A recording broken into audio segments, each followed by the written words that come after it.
நமச்சிவைய அடியவர்கள் அனைவருக்கும் அடியேனின் அன்பு கலந்த வணக்கங்கள். இன்னைக்கு நாம் பார்க்க போகிறது மகா சிவராத்திரியை பற்றிய சிறப்பு பதிவு.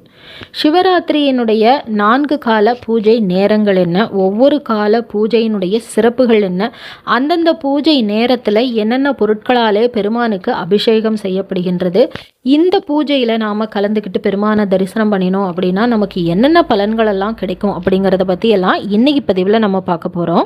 மாதந்தோறும் சிவராத்திரி வருது அப்படின்னாலுமே இந்த மாசி மாதத்து கிருஷ்ணபக்ஷ சதுர்த்தசி அன்னைக்கு வர சிவராத்திரி மகா சிவராத்திரி என்று சொல்லப்படுகின்றது. ஏன் அப்படின்னு கேட்டால், மற்ற எல்லா சிவராத்திரிகள்லையுமே இப்போ மாதம் 2 சிவராத்திரி வரும். அந்த சிவராத்திரிகள் இப்போ வருஷத்துக்கு 24 சிவராத்திரி வரும். அத்தனை சிவராத்திரிகள்லையும் நாம் விரதம் இருந்து பெருமானை வழிபாடு பண்ணினா நமக்கு என்னென்ன பலன்கள் எல்லாம் கிடைக்குமோ அது இந்த மகா சிவராத்திரி அன்னைக்கு விரதம் இருந்து வழிபாடு பண்ணினா அத்தனை பலன்களையும் நமக்கு ஒரு சேர கொடுத்துரும். அப்படிங்கிறதுனால தான் இது மகா சிவராத்திரி என்று சிறப்பித்து சொல்லப்படுகின்றது. சரி, இந்த நாளில் அனைத்து சிவாலயங்கள்லையுமே 4 கால பூஜை நடத்துவாங்க. முதல் கால பூஜை மாலை 6:30 9:30 மணி வரைக்கும் நடத்துவாங்க. 2ஆம் கால பூஜை 9:30 12:30 மணி வரைக்கும்.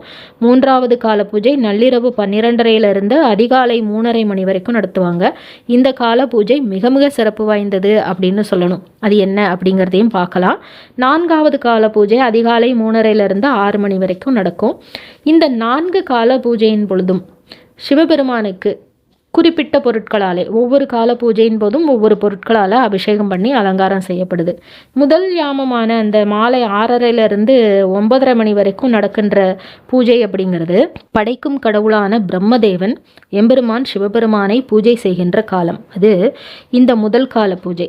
அவர் என்ன பண்ணுறார் அப்படின்னா பஞ்சகவ்யத்தால் பெருமானுக்கு அபிஷேகம் பண்ணி அலங்காரம் பண்ணி வழிபாடு பண்ணுறார். அதனால் நாமளும் இங்கே கோவில்கள்லாம் என்ன பண்ணுவாங்க அப்படின்னா பஞ்சகவ்யத்தால் அபிஷேகம் பண்ணி மஞ்சள் நிற பொன்னாடை அணிவித்து தாமரை பூவால் அர்ச்சனை பண்ணி அலங்காரம் செய்து பாசிப்பருப்பு பொங்கல் நிவேதனமாக படைத்து நெய் தீபத்தோட முதல் கால பூஜையில் ரிக்வேத பாராயணம் அனைத்து சிவாலயங்கள்லேயும் நடத்தப்படும். பிரம்மா சிவபெருமானை வழிபாடு செய்கின்ற இந்த நேரத்தில் நாமும் சிவபெருமானை வழிபாடு பண்ணினோம் அப்படின்னா நமக்கு என்ன பலன்கள் கிடைக்கும் அப்படின்னு கேட்டால், நம்முடைய பிறவி கர்மாக்களிலே இருந்து விடுபட்டு நல்ல பலன்களை அடையலாம் அப்படிங்கிறது ஐதீகம்.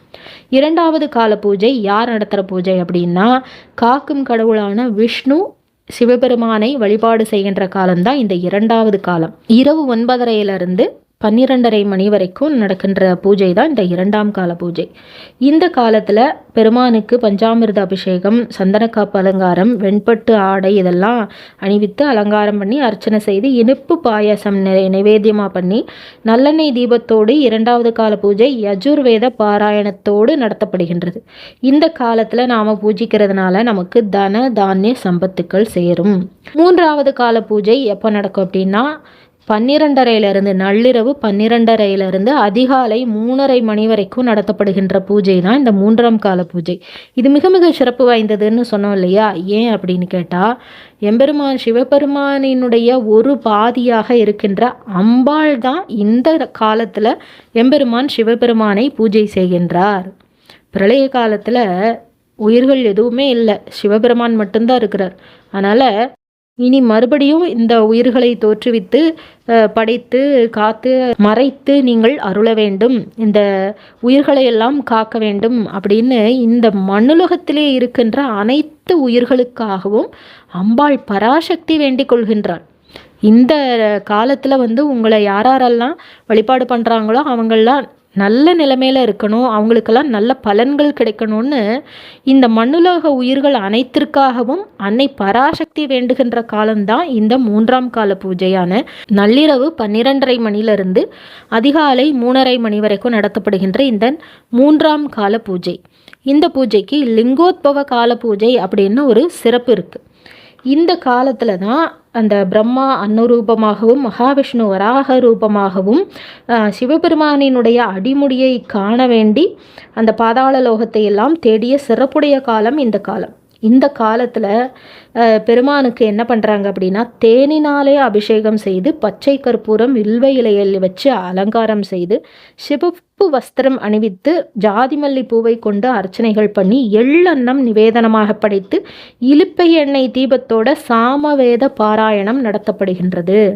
இந்த காலத்தில் இந்த 3ஆம் கால பூஜையில் நம்ம கலந்துக்கிட்டு பெருமானை தரிசனம் பண்ணினா எந்தவித தீய சக்தியும் நம்மை அண்டாமல் அந்த சக்தி தேவியினுடைய அருள் நமக்கு பரிபூரணமாக கிடைக்கும் இந்த கால பூஜையில் தான்.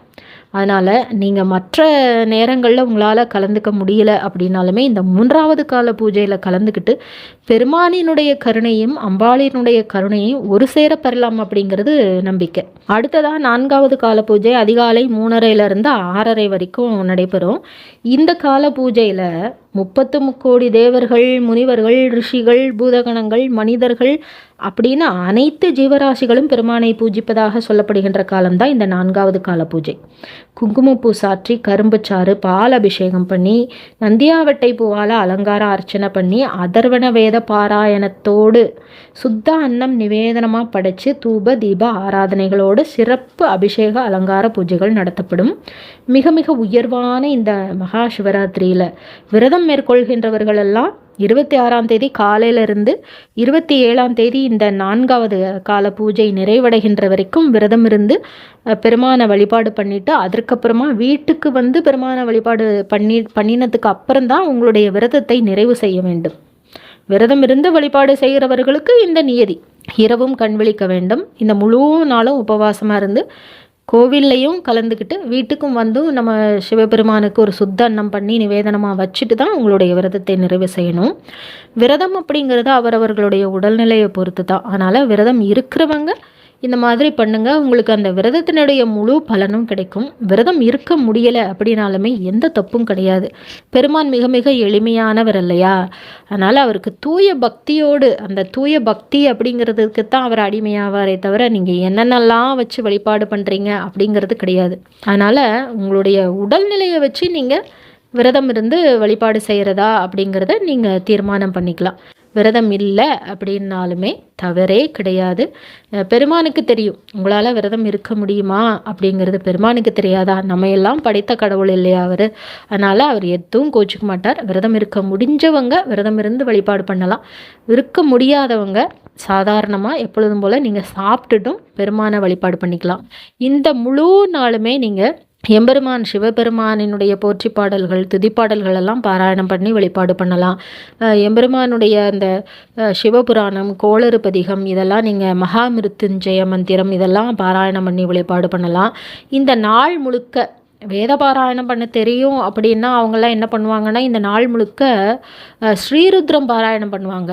நம்மளால் அது பாராயணம் பண்ண முடியலை அப்படின்னாலுமே அந்த ஸ்ரீருத்ரத்தை நீங்கள் ஆடியோவில் ஒலிக்க விட்டு அந்த நாள் முழுக்க கேட்டுக்கிட்டே இருக்கலாம். எதுவுமே தெரியலை, எனக்கு பாராயணம் பண்ணவும் தெரியலை அப்படின்னாலுமே நமசிவாயங்கிற அந்த பஞ்சாட்சர மந்திரத்தை அந்த நாள் முழுக்க ஜபம் பண்ணிகிட்டே இருக்கலாமே, பாராயணம் பண்ணிகிட்டே இருக்கலாமே. பெருமானினுடைய அருள் கண்டிப்பாக கிடைக்கும். இந்த விரதத்தை தவற விடாமல், விரதம் இருப்பவர்கள் இல்லாதவர்கள் அனைவருமே இந்த மகா சிவராத்திரியை தவற விடாமல் பெருமானினுடைய முழு கருணையும் பெற்று, பெருமாள் அம்பாள் அனைத்து தேவர்களினுடைய கருணையும் பெற்று வாழ்விலை வளமாக வாழலாம். இந்த பதிவு உங்கள் எல்லோருக்குமே உபயோகமாக இருந்திருக்கும். உங்களுக்கு பிடிச்சிருந்ததுன்னா லைக் பண்ணுங்கள், உங்களுடைய நண்பர்களுக்கும் ஷேர் பண்ணுங்கள். மீண்டும் ஒரு நல்ல பதிவிலை சந்திக்கின்றேன். நன்றி, வணக்கம்.